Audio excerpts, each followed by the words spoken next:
Hello, welcome to my channel. Good morning ಎಲ್ಲರಿಗೂ. ಎಲ್ಲರೂ ಹೇಗಿದ್ದೀರಿ?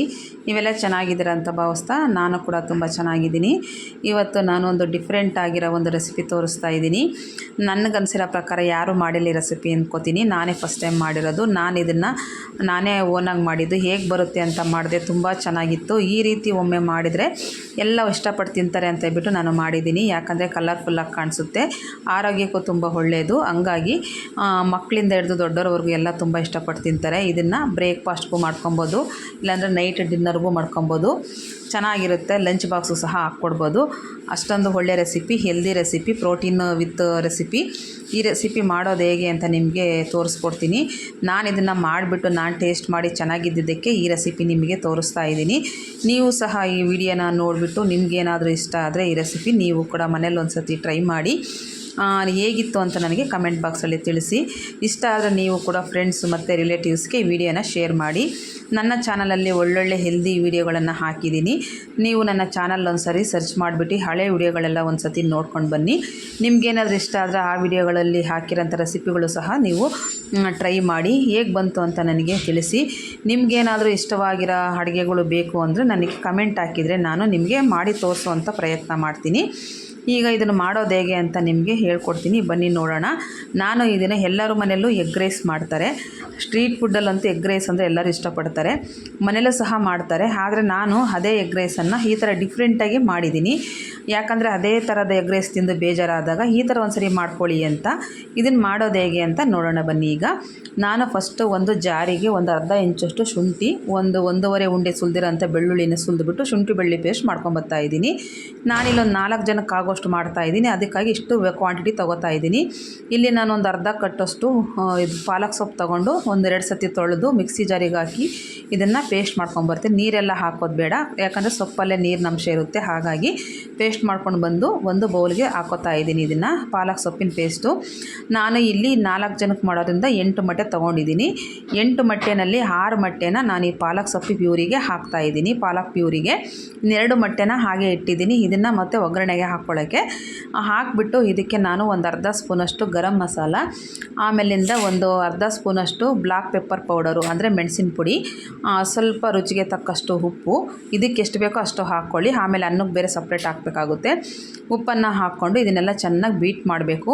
ಯಾಕಂದರೆ ಈ ಮಸಾಲೆಗಳು, ಪಾಲಕ್ ಸೊಪ್ಪು, ಆಮೇಲೆ ಇದು ಎಗ್ಗು ಎಲ್ಲ ಚೆನ್ನಾಗಿ ಮಿಕ್ಸ್ ಆಗಬೇಕು. ಯಾಕಂದರೆ ಇದು ಎಗ್ಗು ಲೋಳಿ ಇರುತ್ತಲ್ವ, ಹಾಗಾಗಿ ಸೊಪ್ಪು ಸಹ ಹಾಗೆ ಲೋಳಿ ಇರುತ್ತೆ, ಕ್ಲೀನಾಗಿ ಮಿಕ್ಸ್ ಆಗೋದಿಲ್ಲ. ಚೆನ್ನಾಗೆಲ್ಲ ಇದನ್ನು ಬೀಟ್ ಮಾಡಬೇಕು. ಒಂದು 5 ನಿಮಿಷ ಎಲ್ಲ ಚೆನ್ನಾಗಿ ಬ್ಲೆಂಡ್ ಆಗಬೇಕು. ಪಾಲಕ್ ಸೊಪ್ಪು ಒಳಗಡೆ ಮೊಟ್ಟೆ ಈ ಥರ ಎಲ್ಲ ಬ್ಲೆಂಡ್ ಮಾಡಿಕೊಂಡು ಇದನ್ನು ನಾನು ಇಡ್ಲಿನ ಹೇಗೆ ಬೇಯಿಸ್ಕೊತೀವೋ ಆ ಥರ ಇದನ್ನು ಬೇಯಿಸ್ಕೋಬೇಕು ಸ್ಟೀಮಲ್ಲಿ. ನಾನು ಒಂದು ಪಾತ್ರೆಯಲ್ಲಿ ನೀರಿಟ್ಬಿಟ್ಟು ನಾನು ಒಂದು ಸ್ಟ್ರೈನರ್ ಇಟ್ಟಿದ್ದೀನಿ. ಅದ್ರ ಮೇಲೆ ಇದನ್ನು ಇಟ್ಟು ನಾನು ಒಂದು ಪ್ಲೇಟನ್ನು ಮುಚ್ಚಿಬಿಟ್ಟು ಒಂದು 15-20 ನಿಮಿಷ ಇದನ್ನು ಹಾಗೆ ಬೇಕ್ ಮಾಡ್ಕೊತೀನಿ.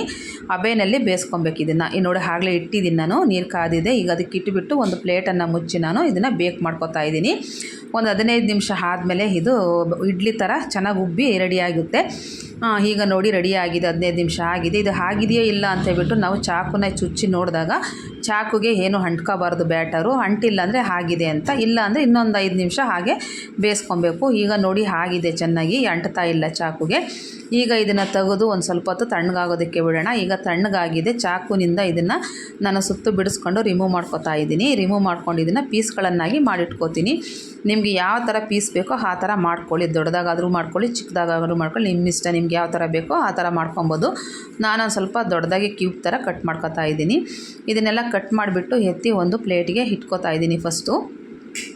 ಇದು ಯಾಕಂದರೆ ನಾವು ಮೊಟ್ಟೆ ಒಳಗಡೆ ಪಾಲಕ್ ಸೊಪ್ಪು ಹಾಕಿರೋದ್ರಿಂದ ತುಂಬ ಹೆಲ್ದಿ. ಪಾಲಕಲ್ಲಿ ಐರನ್ನು, ಕ್ಯಾಲ್ಶಿಯಮ್ ಇರುತ್ತೆ. ಮೊಟ್ಟೆ ಅಂತೂ ಫುಲ್ಲು ಪ್ರೋಟೀನು. ಹಾಗಾಗಿ ನಮಗೆ ಐರನ್ನು, ಕ್ಯಾಲ್ಶಿಯಮ್ಮು, ಪ್ರೋಟೀನು ಎಲ್ಲ ಒಂದೇದ್ರಲ್ಲೇ ಸಿಗುತ್ತೆ ಅಲ್ವಾ. ಹಾಗಾಗಿ ನೋಡಿ ಈ ಥರ ಮಾಡಿ ಇಟ್ಕೊಂಡಿದ್ದೀನಿ. ಬರೀ ಅನ್ನ ತಿನ್ನೋದಕ್ಕಿಂತಲೂ ಈ ಥರ ಎಲ್ಲನೂ ಮಿಕ್ಸ್ ಮಾಡಿ ತಿನ್ನೋದ್ರಿಂದ ನಮ್ಮ ಹೆಲ್ದಿ ತುಂಬ ಚೆನ್ನಾಗಿರುತ್ತೆ. ಈಗ ನಾನು ಇದು ಸೋನಾ ಮೊಸರಿ ಅಕ್ಕಿನ ನೀರು ಕಾಯೋದಕ್ಕಿಟ್ಟು ಅದನ್ನು ಅಕ್ಕಿನ ಹಾಕಿದ್ದೀನಿ ಬೇಯೋದಕ್ಕೆ. ಈಗ ಅಕ್ಕಿ ಕೂಡ ಬೆಂದಿದೆ. ಒಂದು 90% ಅನ್ನ ಆಗಬೇಕು. ಅನ್ನ ಆದಮೇಲೆ ಅದನ್ನು ಬಸ್ಬಿಟ್ಟು ಒಂದು ಸೈಡಿಗೆ ಇಟ್ಕೊಂಡಿದ್ದೀನಿ. ಒಂದು ಸೈಡಿಗೆ ಇಟ್ಕೊಂಡು ಮತ್ತೆ ಸ್ಟವ್ ಮೇಲೆ ಒಂದು ಬಾಣಲಿ ಇಟ್ಟು ಒಂದೂವರೆ ಸ್ಪೂನಷ್ಟು ಎಣ್ಣೆ ಹಾಕಿ ಚಿಕ್ಕದಾಗಿ ಹೆಚ್ಚಿರೋ ಅಂಥ 1-2 ಈರುಳ್ಳಿನ ಹಾಕಿದ್ದೀನಿ. ಇದನ್ನು ಚೆನ್ನಾಗಿ ಫ್ರೈ ಮಾಡ್ಕೊತಾ ಇದ್ದೀನಿ. ಈರುಳ್ಳಿ ಸ್ವಲ್ಪ ಫ್ರೈ ಆದ ನಂತರ ನಾನು ಇಲ್ಲಿ 1.5 ಸ್ಪೂನಷ್ಟು ಶುಂಠಿ ಬೆಳ್ಳುಳ್ಳಿ ಪೇಸ್ಟನ್ನು ಸಹ ಸೇರಿಸ್ಕೊತಾ ಇದ್ದೀನಿ.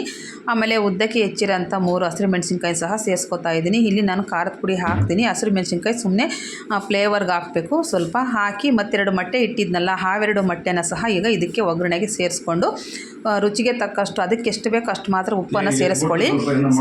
ಸೇರಿಸ್ಕೊಂಡು ಚೆನ್ನಾಗೆಲ್ಲ ಮಿಕ್ಸ್ ಮಾಡಬೇಕು.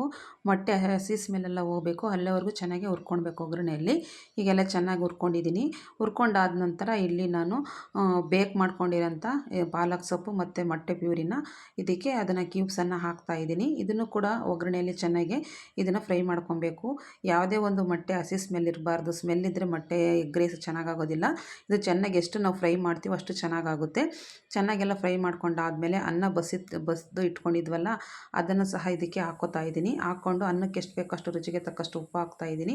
ಒಂದು ಅರ್ಧ ಸ್ಪೂನು ಬ್ಲ್ಯಾಕ್ ಪೆಪ್ಪರ್ ಪೌಡರು, ಒಂದು ಅರ್ಧ ಸ್ಪೂನು ಗರಂ ಮಸಾಲ ಪೌಡರು, ಒಂದೂವರೆ ಸ್ಪೂನಷ್ಟು ಖಾರದ ಪುಡಿಯನ್ನು ಹಾಕ್ಕೋತಾ ಇದ್ದೀನಿ. ನಿಮಗೆ ಖಾರಕ್ಕೆ ಎಷ್ಟು ಬೇಕೋ ಅಷ್ಟು ನೋಡ್ಕೊಂಡು ಖಾರದ ಪುಡಿಯನ್ನು ಸೇರಿಸ್ಕೊಳ್ಳಿ. ಸೇರಿಸ್ಕೊಂಡು ಎಲ್ಲ ಒಂದು ಸತಿ ಇವಾಗ ಮಿಕ್ಸ್ ಮಾಡ್ಕೊಬೇಕು ಚೆನ್ನಾಗಿ. ಯಾಕಂದರೆ ಅನ್ನ ಆಮೇಲೆ ಮೊಟ್ಟೆದು ಇದು ಫ್ರೈ ಎಲ್ಲನೂ ಮಸಾಲೆಗಳು ಎಲ್ಲ ಚೆನ್ನಾಗಿ ಮಿಕ್ಸ್ ಆದರೆ ಬ್ಲೆಂಡ್ ಆದರೆ ಚೆನ್ನಾಗಿ ರುಚಿ ಬರುತ್ತೆ. ಹಾಗಾಗಿ ಈ ಥರ ಎಲ್ಲ ನಮ್ಮ ಮೀಡಿಯಮ್ ಉರಿ ಇಟ್ಕೊಂಡು ಒಂದು 5 ನಿಮಿಷ ಎಲ್ಲ ಮಿಕ್ಸ್ ಮಾಡಿಕೊಂಡ್ರೆ ಎಗ್ ರೈಸು ರೆಡಿಯಾಗಿ ಹೋಗುತ್ತೆ. ಈಗ ನೋಡಿ ಎಲ್ಲ ರೆಡಿಯಾಗೋಯ್ತು. ಇದನ್ನು ನಾನು 5 ನಿಮಿಷ ಹಾಗೆ ಸ್ವಲ್ಪ ಎಲ್ಲ ಬ್ಲೆಂಡ್ ಆಗೋದಕ್ಕೆ 5 ನಿಮಿಷ ಹಾಗೆ ಬಿಟ್ಬಿಡ್ತೀನಿ. ಆಮೇಲೆ ಸರ್ವ್ ಮಾಡ್ತೀನಿ. ನೋಡಿ ಈ ಥರ ಒಂದು ಸತಿ ಎಗ್ ರೈಸನ್ನು ನೀವು ಮಾಡ್ಕೊಂಡು ನೋಡಿ. ನಿಜವಾಗ್ಲೂ ಮನೇಲೆಲ್ಲ ತುಂಬ ಇಷ್ಟಪಡ್ತಾರೆ. ಯಾಕಂದರೆ ನೋಡೋದಕ್ಕೂ ಕಲರ್ಫುಲ್ಲಾಗಿದೆ, ಇದು ತಿನ್ನೋದಕ್ಕೂ ಕೂಡ ಹೆಲ್ದಿ ಆದಂಥ ಫುಡ್. ಇದು ಬ್ರೇಕ್ಫಾಸ್ಟ್ಗೂ ಮಾಡ್ಕೊಬೋದು, ಲಂಚ್ಗೂ ಮಾಡ್ಕೊಬೋದು, ಆಮೇಲೆ ಇದು ನಾವು ಲಂಚ್ ಬಾಕ್ಸ್ಗೂ ಸಹ ಹಾಕ್ಕೊಡ್ಬೋದು. ಇದನ್ನು ಮಕ್ಕಳಂತೂ ನೋಡೋದಕ್ಕೆ ಅಟ್ರಾಕ್ಟಿವ್ ಆಗಿರುತ್ತಲ್ವ, ಹಾಗಾಗಿ ತುಂಬ ಇಷ್ಟಪಡ್ತಾರೆ. ಎಲ್ಲರೂ ಮನೇಲೂ ಎಗ್ ರೈಸ್ ಮಾಡ್ತಿರ್ತೀವಿ.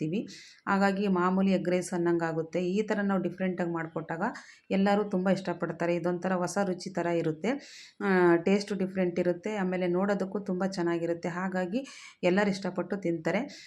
ಟೇಸ್ಟು ಸಹ ಅಷ್ಟೇ ತುಂಬ ಚೆನ್ನಾಗಿರುತ್ತೆ. ಯಾಕಂದರೆ ನಾವು ಹೆಲ್ದಿ ಕೂಡ, ಬರೀ ಮೊಟ್ಟೆ ಅನ್ನಕ್ಕೆ ಹಾಕ್ಕೊಂಡು ತಿನ್ನೋದ್ರಿಂದ ಅಷ್ಟೊಂದೇನು ಇದಿರಲ್ಲ. ನಮಗೆ ಪಾಲಕ್ ಸೊಪ್ಪನ್ನು ಸೇರಿಸಿರೋದ್ರಿಂದ ಇದರಲ್ಲಿ ನಮಗೆ ಐರನ್ನು, ಕ್ಯಾಲ್ಶಿಯಮ್ಮು ಮತ್ತು ಇದು ಮೆಗ್ನೀಷಿಯಮ್ಮು ಕೂಡ ಇದೆ ಇದರಲ್ಲಿ ಪಾಲಕ್ ಸೊಪ್ಪಲ್ಲಿ.